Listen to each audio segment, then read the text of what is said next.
So hi, everyone. I always feel like, boy, I have to live up to Nadia's introduction.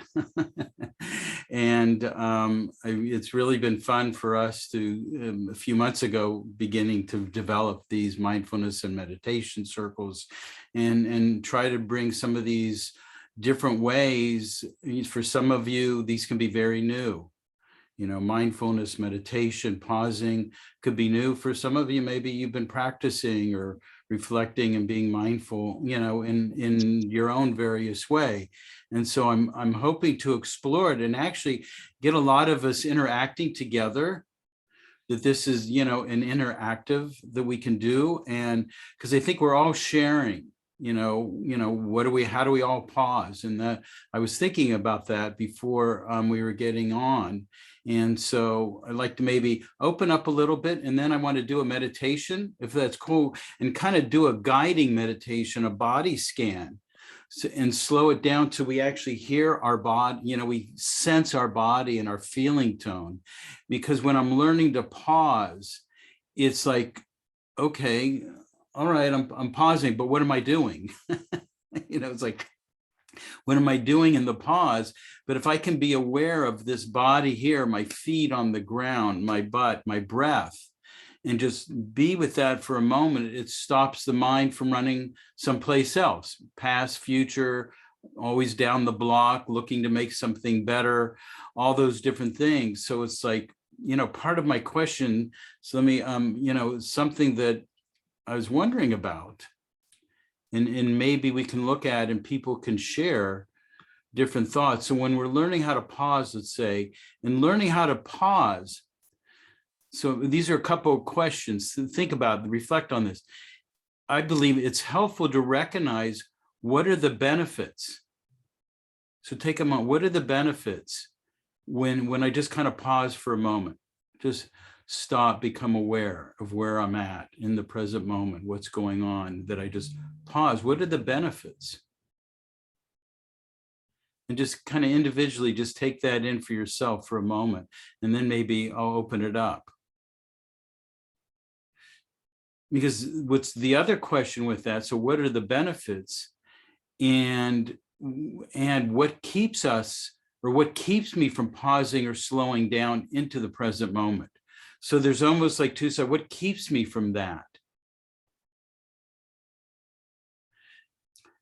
Because in learning how to pause and to slow down, I think it's what's going to help me do that. That part of learning to do that is recognizing why it would be beneficial for myself, so I can reflect on that, and recognizing why when I don't, what happens when I don't pause at times. And when I can bring those two parts, that's actually when I say I'm learning how to pause, like someone, oh, Rik's going to teach me, you know, all these wonderful things I can do. Well, the thing is, all of that is about working with our mind. If you think about it, it's working with the mind. And what does the mind like to do? It loves to create. And it loves to create one story after another. In fact, that's actually what it does. It creates narratives. And so what we're learning to do by pausing and slowing down, I'm actually willing to see all these thoughts that I have. I think I've read it's like 60 to 80,000 thoughts a day. And I feel it's like, oh, my mind is way more than that. I don't know about any of you.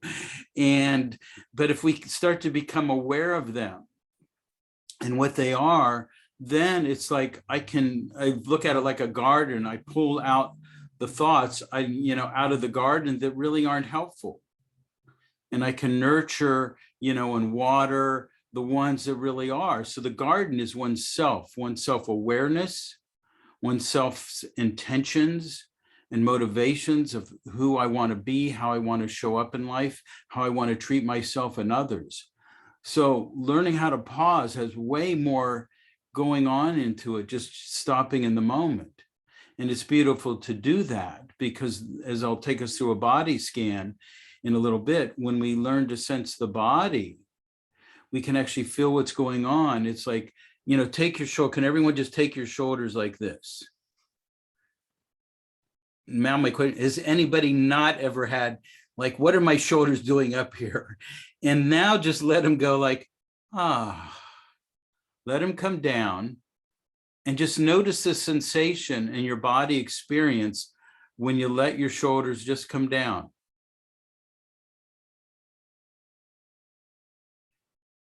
And so that's, for me, it's like, oh, wow, that's great. I didn't do much stretching this morning. I want to do that.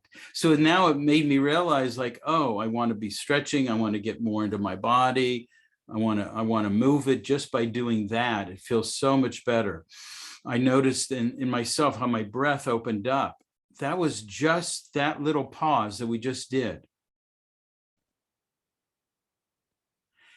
And those of you that did that, when I said lift your shoulders and let it come down, it's like learning how to pause. What did you do? Pausing to let your shoulders come up was all through awareness. I just decided, oh yeah, I'll go do that. That's what we're doing. Oh, I can check into my feet when I'm walking. I can feel the weight and pressure. I can feel the weight and pressure of my buttocks when I'm sitting, even if I'm in a meeting.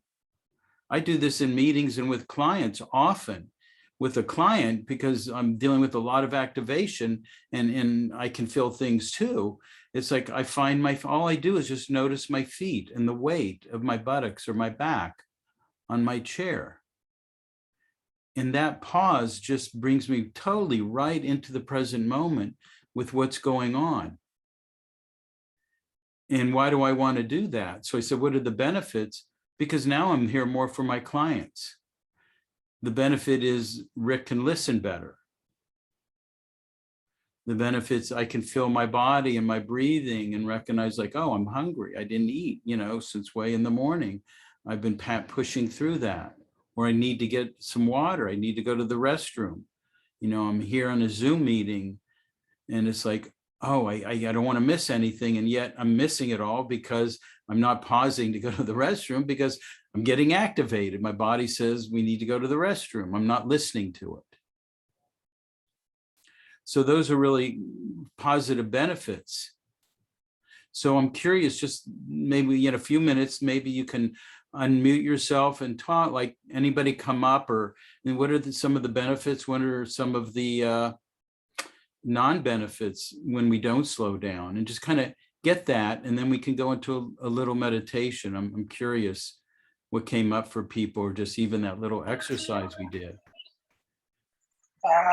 For me, that was a good exercise because I did get to scan my body. And if I don't, I'm one of those people that I'll get angry or I can have rage.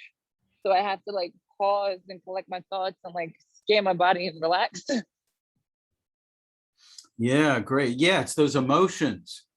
Yes. That we can catch the emotions so they don't have to own us. Mm-hmm. So remember, we have all these thoughts, but they're not in charge. You are. You're in charge, not them. I agree. Yeah, and so that's beautiful. And we can feel heat, rage. I can feel the heat and the tightness. And, my suggestion may be, does my chest really want to be tight? And slow my breath, and my body says, no, Rik, we don't. Yeah, so great. Yeah, thank you, Melanie. Wonderful. Anybody else want to jump in and share a little thought? For me, if I don't slow down or pause, then my body slows down itself. Then I'm not able to do anything or get any task completed because I'm sick or my body just is super duper overwhelmed. Yeah. So that's really big. So this learning to pause is being aware of what happens when I don't. That's how I'm learning to pause. I'm learning the importance of it. And then we can use the techniques of awareness of the feet, the breath, my chest, my hands, contact of my hands. So those are all techniques, but the learning is very much recognizing, and I really thank you for that, is we're learning what happens when I don't and the benefits of when I do. So maybe a couple other people, and then if we'd like, we can do a little we can do a body scan meditation to kind of inhabit ourselves a little more.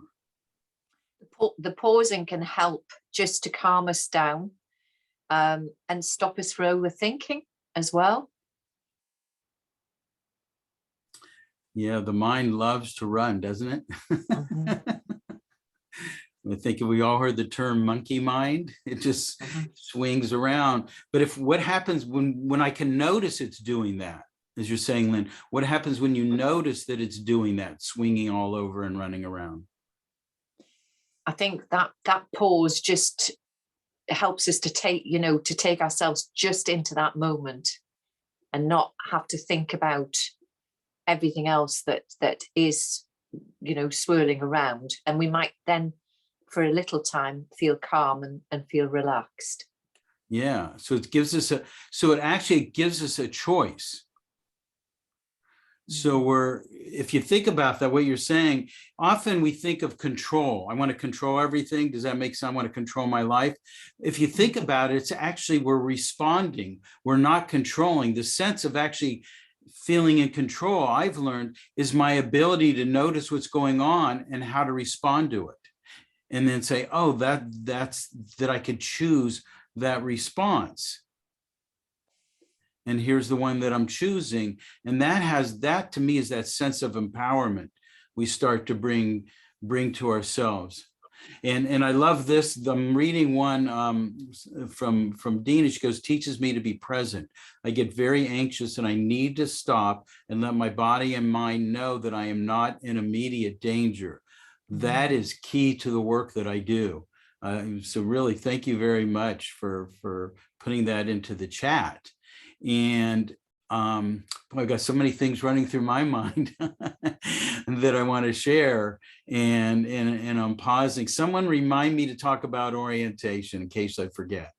I'd like to do our sitting, and then I want to go in and maybe follow that up with a little orientation. But yeah, thank you, Lynn. Maybe one other person want to share anything, and then we'll do a meditation. I know I spoke, but it also teaches you to be grateful for the moment. Like when it's not stressful, just to sit there quiet for a moment and just appreciate that. And then to set your intentions so you can have a positive day instead of a negative day. Like if you stomp your toe, instead of like stressing about it, just let it be. Just smile it off, I guess, be aware, and I guess you can change your day. That's what I do. Yeah. Well, again, that awareness is what allows me to be able to make the change. So I want to acknowledge what's going on. So that's the key. If there's like a discomforting situation, or maybe I'm having a memory, and it's feeling, and I find my chest getting tight. If I bring myself and I acknowledge, I go, yeah, that was a tough communication, or I felt hurt by someone. That acknowledgement is so important because it brings me into the present moment. Or especially because I do grief and loss work. And I have a weekly, actually, grief and loss group that I do every Monday night. Since COVID and went into shutdown, I said, well, I'm here. We might as well do it instead of once a month. We'll do it every Monday. But the thing is, often, and I've dealt with a lot of this myself, it's like we don't want to feel the grief. And who am I if I don't want to feel grief, I'm pushing myself away, versus acknowledging, oh, grief is like this. It's my tight chest. It's heating and it's shaking up. And it's tearing. And if I don't become afraid of that, and I have to acknowledge myself, that's key to getting more present and pausing. I'm acknowledging myself. And the question would be, why would I not want to acknowledge this self, this body that's living on this planet, in this universe?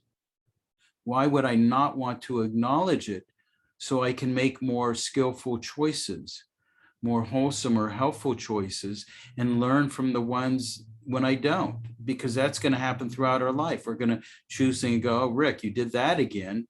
And I want to learn from that. It's not that I'm a bad person, but by pausing and acknowledging, I get to learn. That's what mindfulness is about. Mindfulness isn't about you're bad, you've sinned, you're horrible. It's about like, wow, I can recognize what's happening and what my thoughts are doing and the feelings in my body. And now I can begin working with that kindly and compassionately. So it's like, yes, like someone says, so it's that self-awareness, and it's self-awareness we can begin to have change. And that's really empowering. I just find that over and over in my classes, people that are working with it, and clients, when we move through something and we allow our body to actually work with it and shake it out, whatever trauma or stress and anxiety it has, and the breath calms, we feel better. And now I'm pausing, and now all of a sudden, like, oh, that feels really nice. I treated myself good, and now I have a little more, I've expanded my mind function to see more of what's going on. That's why we want to pause. We can see more of reality. So we'd like to do a meditation. How's that? So we'll do so find a spot. Let me get my bell here.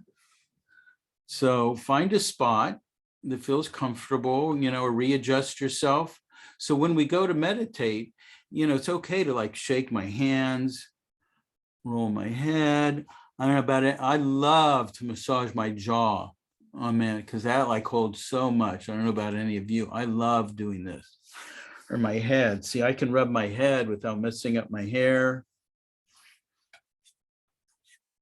I can even do tapping, like some Qigong tapping at times. I'm starting to, as I'm doing this, I'm already bringing my awareness into the body. You can wiggle your feet and your toes. And then just let yourself settle from there. Just kind of like start bringing awareness. And so the awareness of what's helping us pause is feeling tone, is sensation. We'll start with that. So I can notice, like, where's contact? So just begin to notice where do I sense contact? And contact is known by weight. It's a pressure. Again, that's a feeling tone. So there's this weight and pressure that's happening. It could be feet, legs, hands, lips, back. And so we're being curious. We're not grabbing onto any sensation. We're not pushing it away. We're just letting, actually the body has thousands of millions of sensations going all day long. It's how we actually know our body, through sensing it. So you might notice tingling as we go through a body scan. You might notice roughness or smoothness, a weight, a heaviness, a holding, a tightness, a flowing, a fluffiness, a softness, a coolness, a warmth. So it's whatever energy is being noticed. We may even, it might be neutral. Sometimes there's a sense of neutrality. And if we hang with something, we might begin to sense it a little more. So there's no right or wrong. So we can't do this body scan right or wrong. It's just seeing what happens. So the first part, what I like to do when I'm sitting, I love to let my eyes soften and close because they take in so much information. And when I remove some of that information that my eyes are taking in, that helps the pause. My mind, for myself, can like, okay, now I'm coming inward, my awareness. I think someone had mentioned that in the chat. So there's the awareness of the mind of a body sensation. And so thoughts will come in. I'll start guiding us from our feet up. So just be aware, thoughts will happen. They don't stop. It's what the mind does. And so, but I'm learning to say, okay, here's the thought. Can I just let it go? Can I just release it? Like if the palm of my hand, I was holding something in my hand and I opened it up, I just relinquish it. I let it go. And so it does take effort. And that's the other thing of pausing. We're learning it does take some effort to let go of what the mind's clinging to in that moment. And what I found is beautiful. Curiosity is so beautiful. It changes my world when I'm curious. And so I'm going to ask everyone to see as much curiosity as you can, even if the mind goes away 103 times. On 104 times, I just kind of return it back into the meditation wherever we are. So there's no right or wrong or judgment. But bringing awareness to the feet. And as you do that, that awareness maybe to the bottoms of the feet, the heel, the arch, the ball of the foot, the toes, the top of the foot. And just notice with open curiosity, not holding moment by moment, what's notice? Is it a tingling, then a coolness happens, a smoothness, a tightness, a neutrality, some sort of energy? I'm not even having a name for it, I notice. We might notice from the outer part of the foot to the inner part. So we're noticing the inner and outer parts of the body. And this is a beautiful way of slowing, giving the mind an object, a touching point to be aware of. And then that's what allows the nervous system to calm, to just be here with, oh, this is just a feeling tone. So as you're aware of the feet, you may even just begin to notice your breath moving. And it's really the body moving. So the breath is the air. We're breathing in oxygen all around us. It's the space all around us is beautiful oxygen, feeding energy into this body. And I might notice the movement of that from my nose to the belly and the chest, inhaling and exhaling as I'm doing the body scan. So you might notice this breath at the tip of the nose, the nostrils, the air, feeling tone of air moving in and moving out. Very simple, just it's the air moving in and moving out, feeding the body this beautiful energy of life.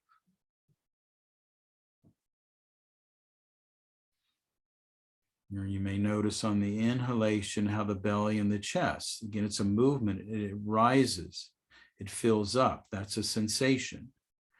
And on the exhalation, there's a release, a letting go. So we've started with awareness of the feet, and now we're bringing in the breath to add into that as we're going to move through the rest of the body. So just noticing the breath for a moment, the movement of the breath. So that's what we're calling breathing, and it's actually oxygen coming in and feeding the body.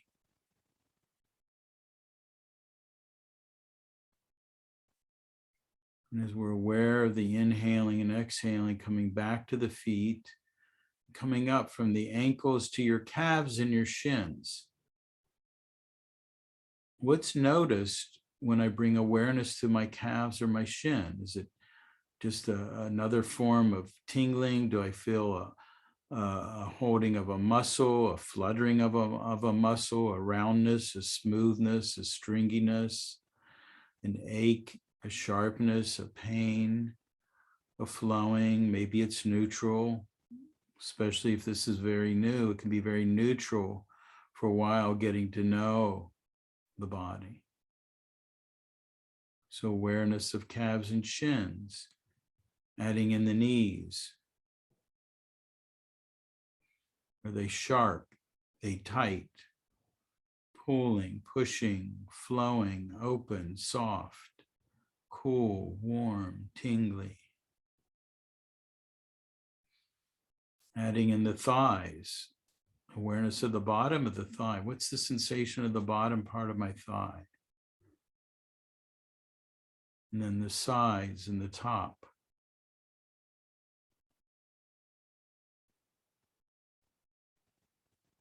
And then just breathing with awareness of these legs. What's it like just to breathe with awareness of legs? I call them like roots to Mother Earth. And again, if any thoughts come in, it's okay. Doesn't matter what the thought is. Oh, Rik's boring me. Oh, this is wonderful. Just whatever it is. Oh, I got to do this. And just see, thank you, thought. I have to relinquish you for the moment and be curious and aware of my legs, sensation of legs. And then from the thighs coming into that buttocks and pelvic and hip area, feeling the weight and the pressure. And it might even feel different from one side, from the left side to the right side of the buttocks, the cheeks. It might not have the same feeling tone in the outer part of the body and the inner part of the body.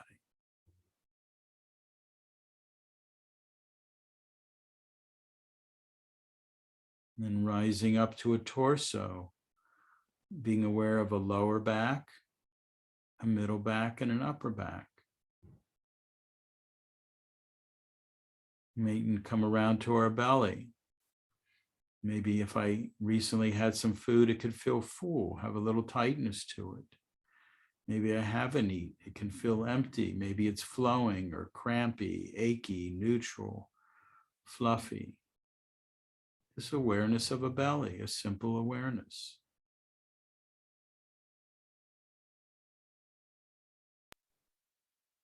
Awareness of the chest. It's the feeling tone of the chest.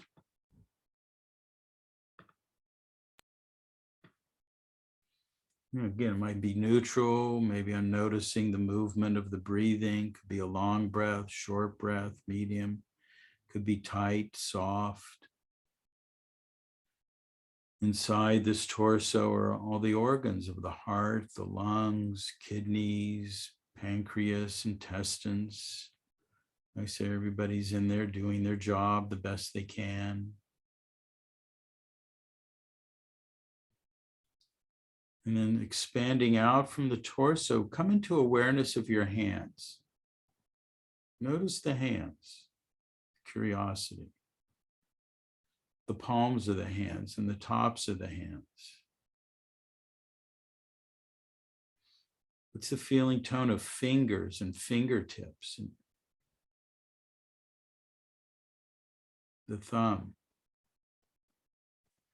Is the hand moist or dry, rough, smooth, achy, neutral, soft, or anything else that's just arriving in your mind that I'm not even naming, just noticing, not clinging to, pushing away, just being aware of.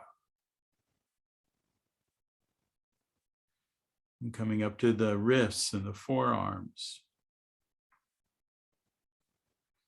Oh, forearms, what are you doing? I like to ask my body, what are you feeling? What am I noticing? Elbows, upper arms, and then to the shoulders that we actually lifted up and brought back down earlier, like shoulders. What are they doing? Are they holding? Are they open? Neutral? Just a simple curiosity, keeping it simple. And we can be aware of our neck or the throat. Throat, maybe it's tight, soft, neutral, moist, or dry. That leads up to the jaw, this big bone and muscle. What's the feeling tone of a jaw and a chin? And coming to the mouth, is the mouth moist or dry? Is there awareness of a tongue or teeth? The gums leading out to the lips. The upper part of the lip that leads to the nose and the nostrils, the feeling tone there of a body.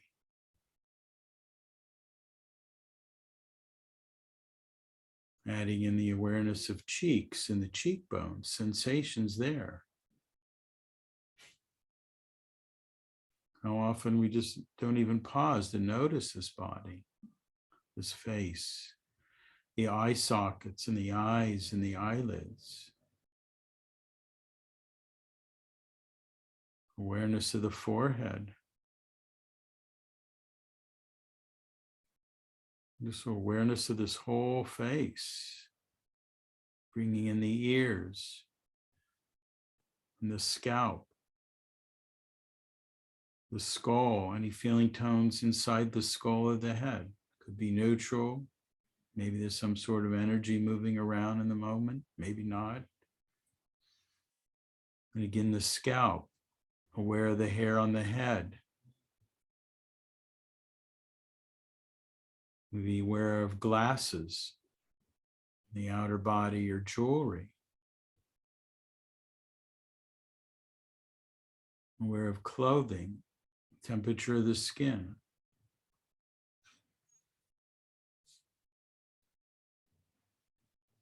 And just coming back to the breath. Just breathing this whole body for a moment. Again, the mind wanders. See if you can just bring it back to just noticing, inhaling and exhaling, like refining it from the tip of the nose to the belly, this movement.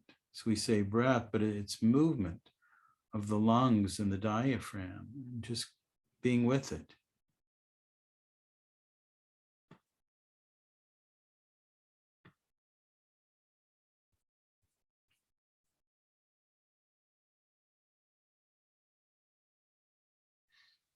Just another minute, just inhaling and exhaling.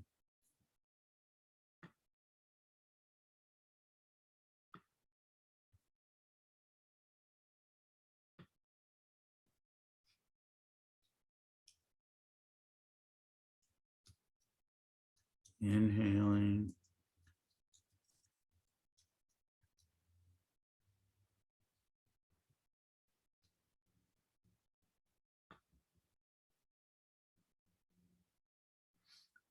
And then I'm going to ring the bell. And again, bring your awareness. So the awareness is pausing to hear the sound of the bell. And just kind of hang out with the sound of the bell. Ring it a few times and notice what it's like just to follow sound.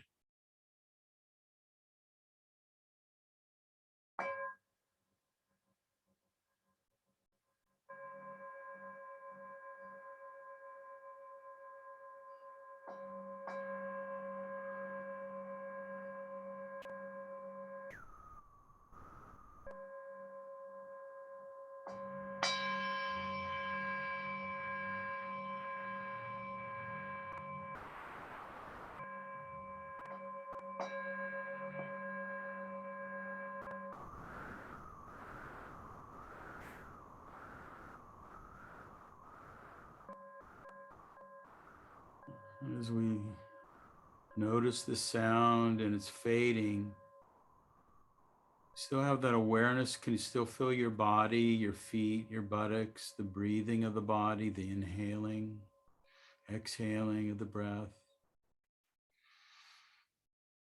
And as you begin to open your eyes, so we've oriented through the body, so see through the body and the awareness of breathing, which is a feeling tone.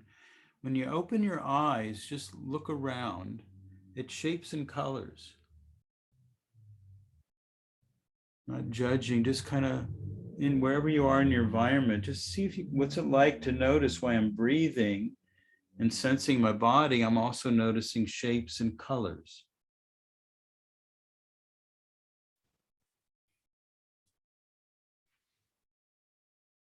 And then we can even orient to the smell. Do I smell? Could be neutral. Often I find that's what it is, but often there could be smells. And just taking a moment to notice smells. So this is a sensation of the body. We're going through the 5 senses. We just went through the sense of touch, scanning the whole body, inner and outer body. Then we allowed our eyes to look around through seeing. Now I'm smelling. Animals actually smell a lot to know. We want to know if there's fire or gas. And then check my mouth. Is there a flavor or taste in my mouth? Maybe I'm having tea, coffee, I ate. Might be something there. Maybe it's neutral. So awareness of taste. Taste is very important to know if we bite into something. I've spit some things out. My mouth said, no, you're not going that way.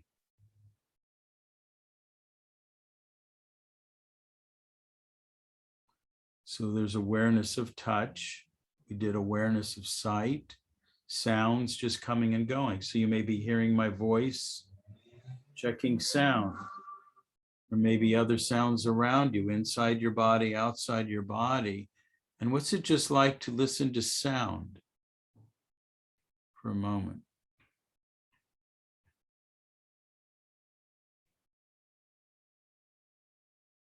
Sound helps us know if there's something going on that I need to be aware of. So it can be very helpful. All of what we've done is part of survival. Sound, if I'm stepping off a curb and I hear tires screeching, sound helps me pause, not to step off. Yeah, so let's all coming back now. So we actually added in the orientation, we did the sitting. So the learning to pause, and the reason I want to do the orientation, because I actually work with this with my mindfulness and trauma classes and with clients, is to see in real time what's really going on. Because often our minds like to live, there's something in the past, I haven't learned how to deal with discomfort. My chest might feel a little tight, my shoulders go up, and I think something's wrong. But if I can actually look around, smell, taste, and touch and listen, I don't know about any of you, but I find it's like there's usually not too much going on. And I can see that I'm okay. And that's really important. That's presence. It's not the mind that's thinking, well, this could happen next week or tomorrow, but that's not reality. The thought of what could happen isn't reality. But if I'm present, I can see the reality. And then maybe there's something I was going to go do. And I'm thinking about, well, I'm going to go climb that mountain. I'm not a mountain climber. So I go, oh, some friends wanted me to go climb. Well, I could fall. And then I could feel that right now. And I go, well, Rick, you're not a mountain climber. So I'm thinking about it in the present moment, saying, well, maybe I'll camp and I'll hold the campsite for my friends that will mountain climb.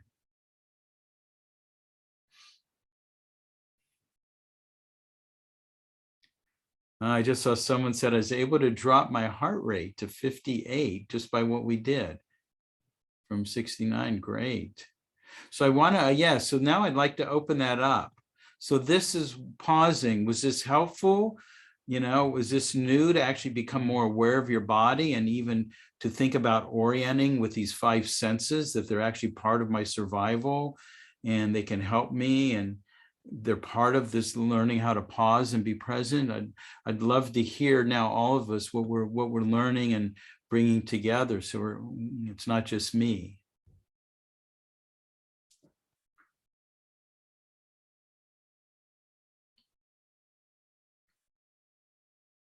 So unmute yourself. Did I see Luann? You looked unmuted. Did you want to say something? You're just unmuted. I don't hear anything. So whoever would like to speak, please unmute yourself and you can talk. What was that? This is Mark. Yes, Mark.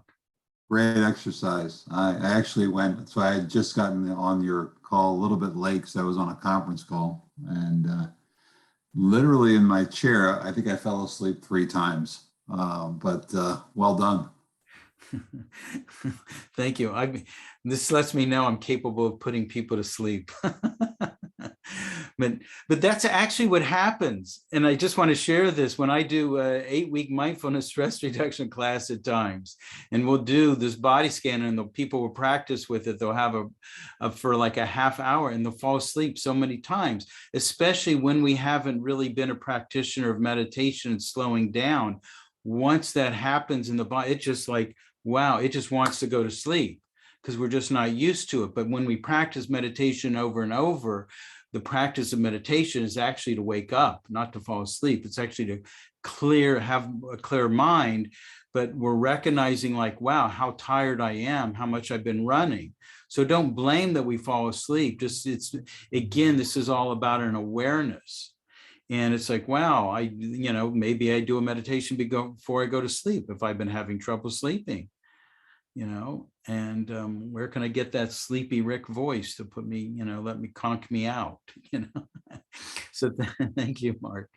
And someone said something, Phil, accepting of the present moment. I love that. Lemon said, accepting of the present moment. Isn't that it? Isn't that life altering? When I can accept the present moment, I can respond to what's actually happening. Doesn't that make sense? Because if I don't want to accept what's happening, so imagine you're having a conversation, just remember all the conversations you've had that you probably didn't like what someone was saying. You felt like they shouldn't be saying. And are you responding to how you think they should be responding? Or are you responding to actually what's being said? And I've worked with this myself. I still have to catch myself. And I remember I had a client one time, and they said, they told me something their partner said, which they really did not like. And they go, they can't say that. And I go, well, wait a minute, you just told me they did say that. So they weren't, do you see what I'm saying? So I'm responding to how I believe things should be versus actually what's happening. And it can begin to change how we communicate, because I can actually share with someone, you know, what you just said, what happened to me, I noticed my chest got tight and I wanted to walk away. And I really want to have a nice connection, but I noticed this happening. That's how I heard that. Do you see, I didn't tell anybody they were wrong. I just said, oh, this is how I heard it. And that comes through awareness. So anyone else? I just love to share. Yeah, I love people to, please, we learn from each other.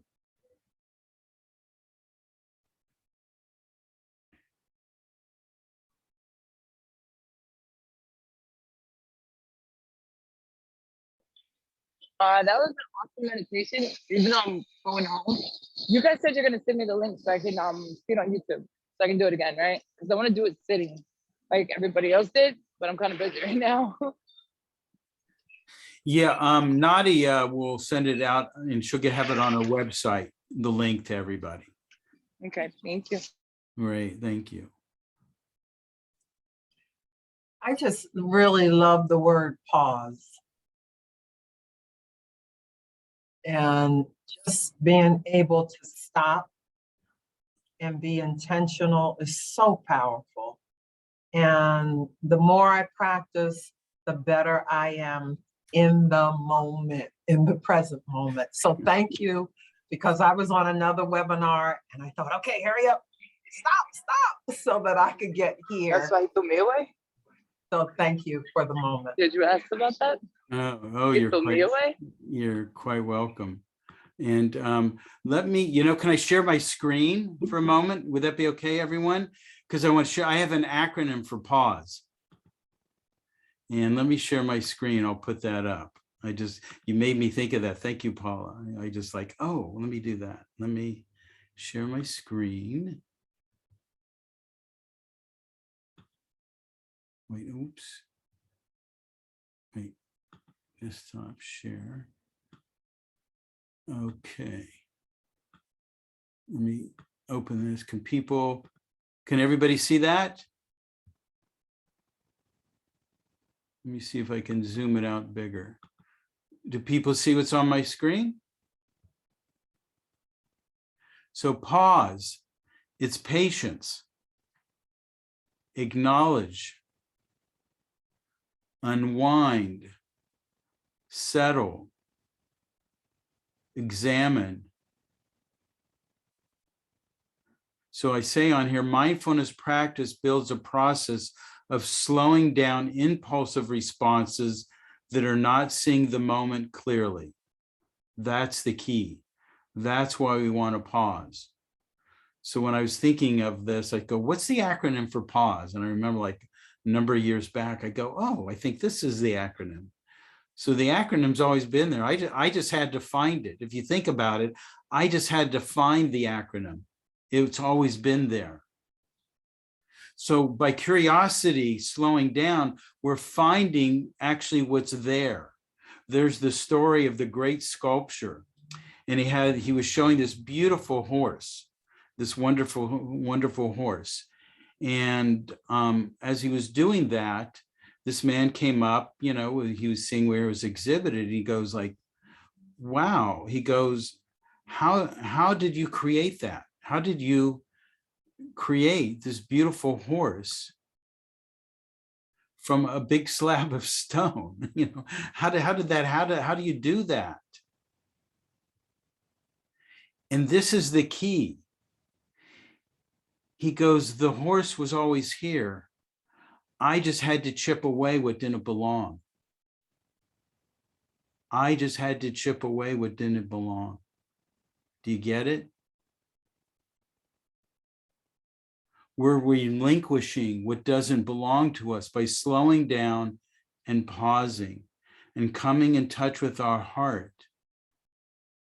We're chipping away at what doesn't belong.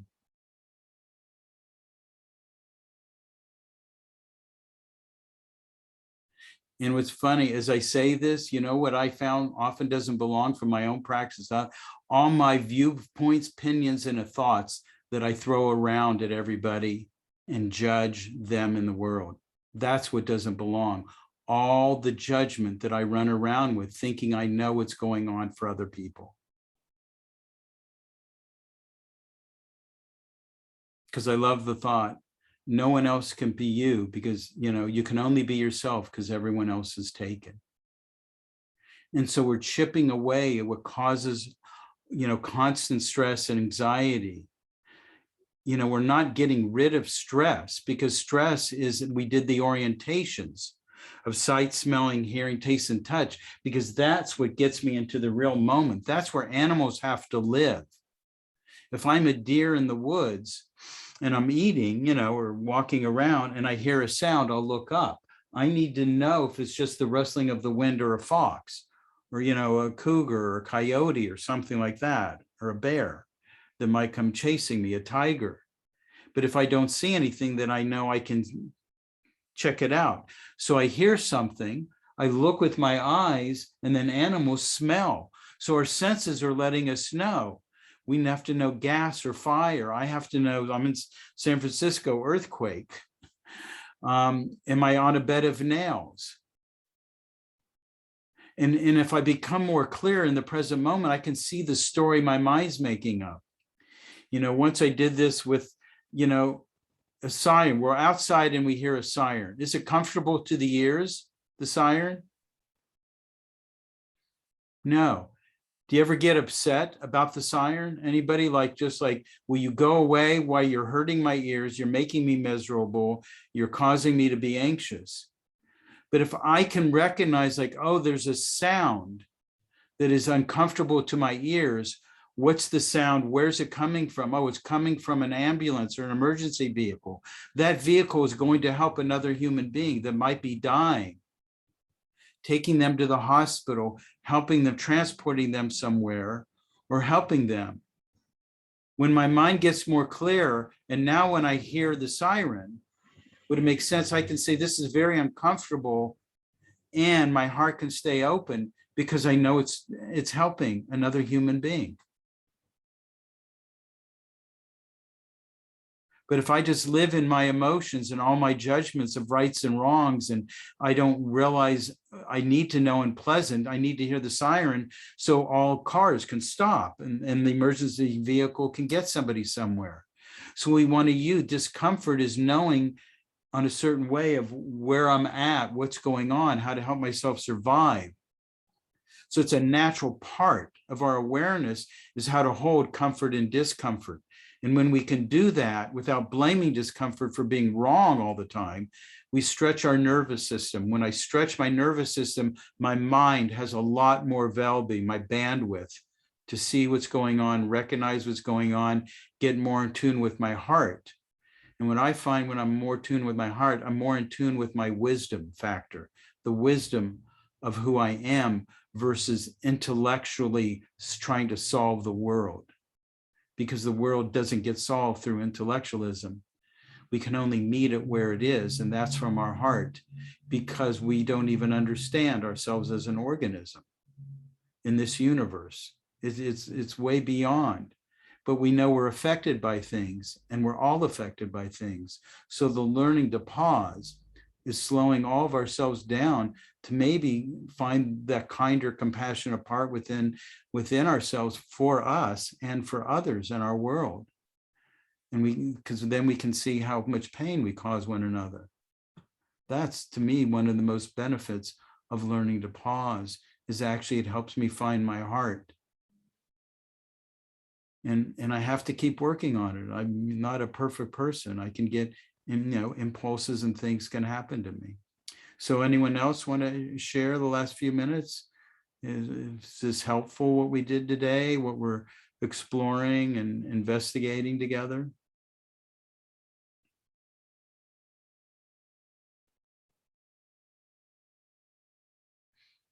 comments? I can sit here quietly with all of you. I don't mind. But I also love to hear your voices too when we come together like this, because I imagine all of you have lots of wisdom inside of you. I wanted to thank you for today's class. I usually work 10, 12-hour shifts. I'm an esthetician, so I'm giving massages and I'm in contact with people every single day, all day long. And I forget to be in tune with myself. So this 1 hour, I now know I got in about 5 minutes late because I couldn't find the link to get in. But I'm glad that I did find it and I was able to connect, because this 1 hour was for me, and I haven't had that in a long time. So thank you. Oh, thank you, Jeanette. And I'm glad that you were able to find the link. And can I add something? Sure. When we're touching, everybody, just touch your face right now, or a part of your body. So when we're doing like massage, esthetician work, or working with someone, actually be with your own, notice your own feeling tone and breathe with that. And if I'm massaging my face, just be with the feeling tone of the muscle and breathe with that.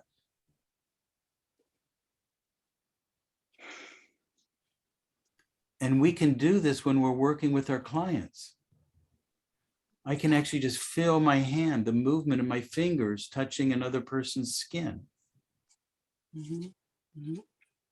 Yeah. It's really there throughout our day. And that was something I actually learned years ago. I did body work and was a director of a healing arts school. And I realized like it was so beautiful if I was moving along someone's skin to just really be in contact with that and breathe with it.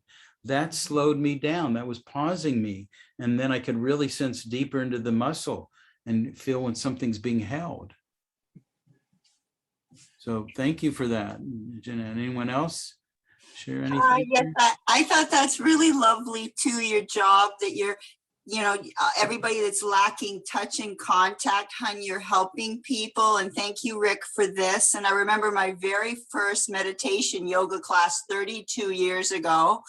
And there was a basketball game, it was beside a gym and the basketballs were going and people were all giving feedback that it was a very bad place for meditation and yoga.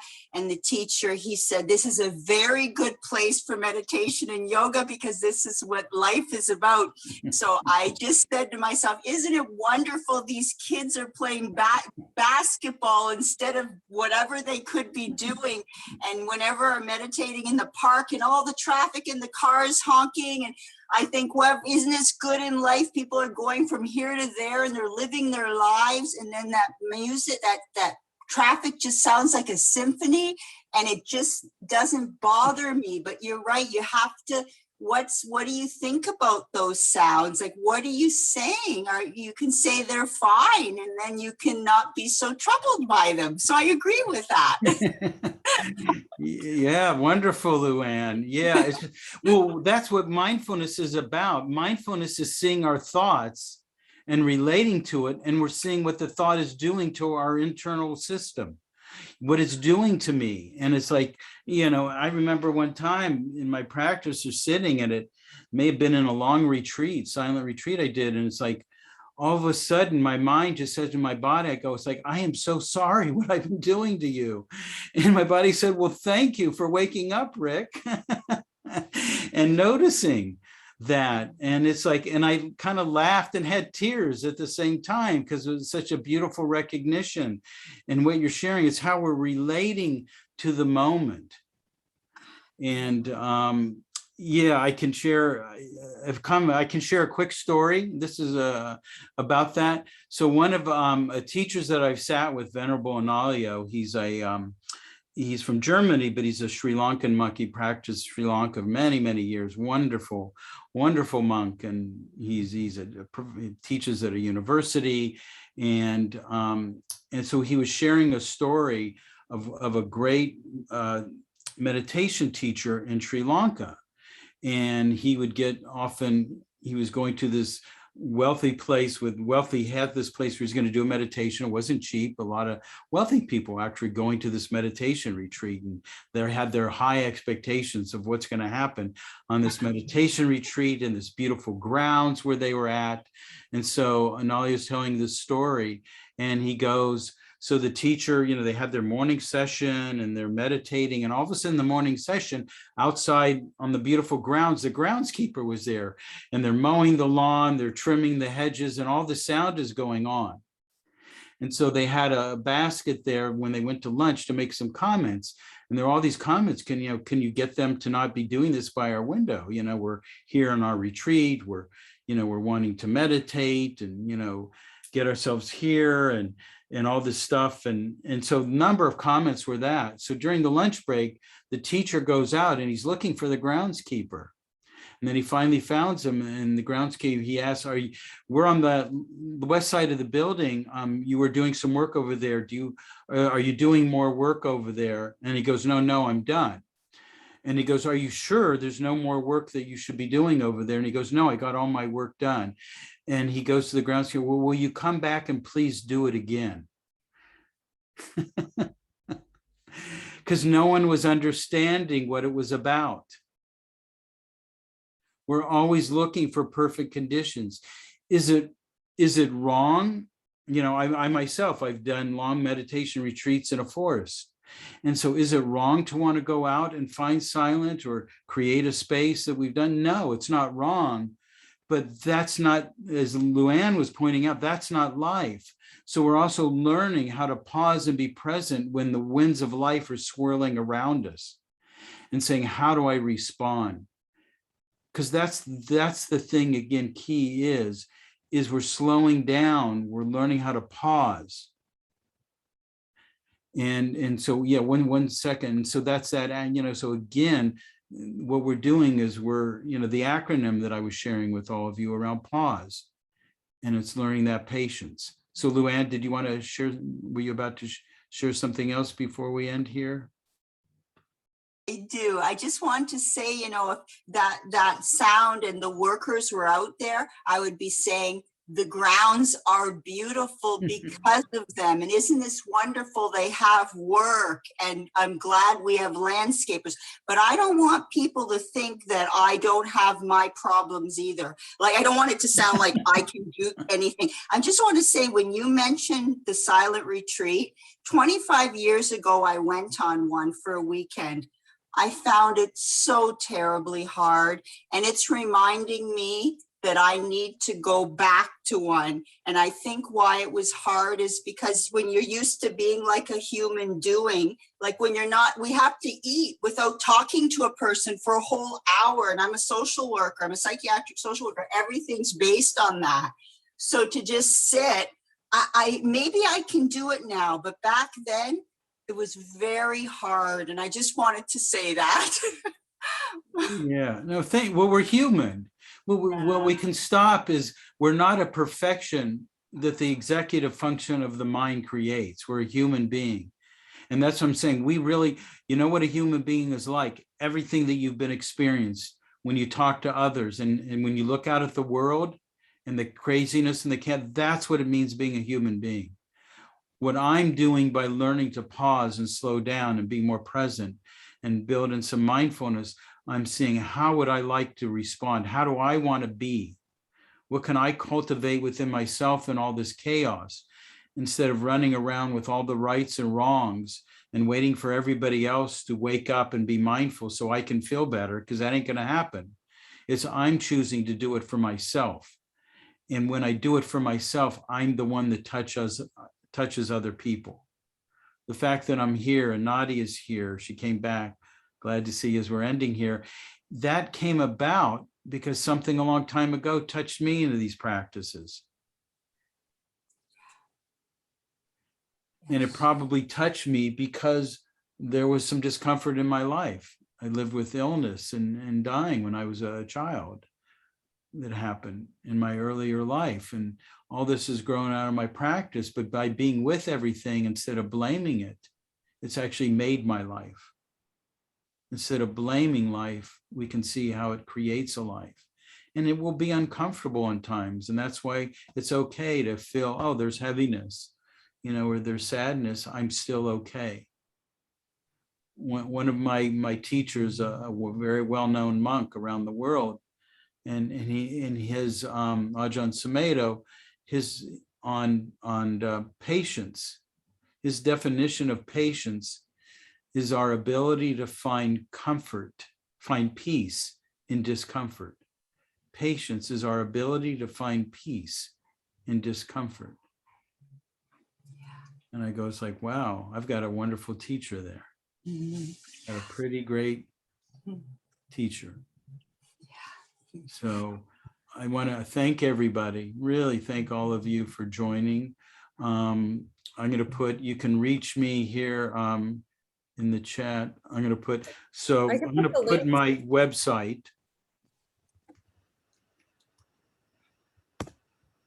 I just popped some stuff in the chat, Rick. Oh, okay. Oh, did you put, oh, okay. I put, yeah, and I put my website. I'm going to put my website in there. I don't think that's in there.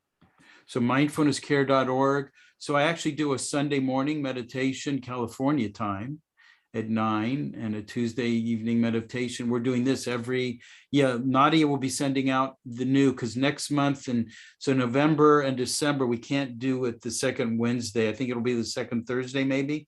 Yeah, so I just, so yes, then one for November will be on November 11th, and I put the link in the chat, so if you want to sign up to that one, you can do that there.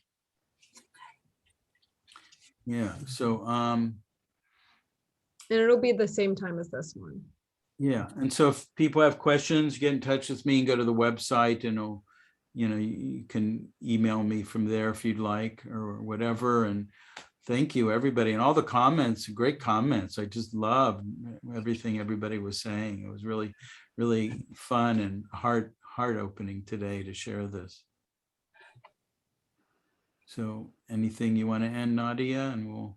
Well, thank you so much, everyone, for coming. I'm so sad and I'm so jealous I wasn't able to sit in on this one, but there will be a recording, so I'll definitely be watching that. And yeah, and then if you guys want to learn more about what Zaya is doing in my project, I put the link also in the chat. The website is zayamed.com. You could check out the platform that we're developing and also other events that are coming up. And then there is a workshop which I will be leading, which will take place on October 26th. And I also put the link in there. So I'll be talking about how to master your mind-body intelligence. We'll be talking about how to heal trauma in the body, how to develop more sensory awareness and just emotional awareness towards ourselves, and then how to incorporate more mind-body practices to support our emotional and mental well-being. So you can check that out as well. Cool. All right. Thanks, everybody, for coming. Thank you, everyone. You take care of yourselves. Bye-bye. Bye. Bye.